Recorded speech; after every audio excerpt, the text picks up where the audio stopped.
When it comes to attachment styles, it is dismissive avoidants that are the most likely to cheat on their partner.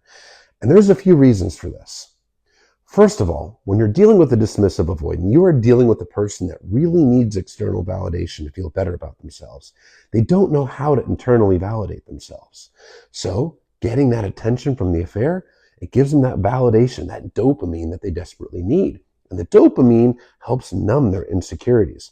It helps them feel better about themselves. It helps them actually avoid their inner shame. Second reason, it creates emotional distance between themselves and their actual partner. Because emotional intimacy is terrifying to a dismissive avoidant. They directly associate it with rejection and abandonment. And that's because they received consistent emotional neglect in childhood, which they personalized. And because they personalized it, they grew up to feel defective and unlovable. It's a wound of shame. And their subconscious fear is, if I let my partner in my heart, if I let my walls down, my partner is going to figure out that I'm defective and they're going to reject and abandon me. So emotional intimacy is terrifying.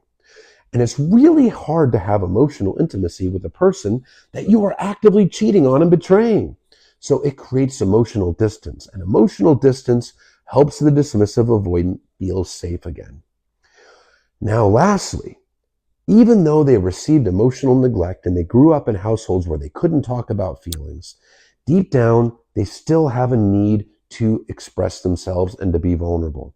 But it's terrifying to do that with their primary partner because their primary partner is the high-risk partner, right? That's the one that they fear rejection from.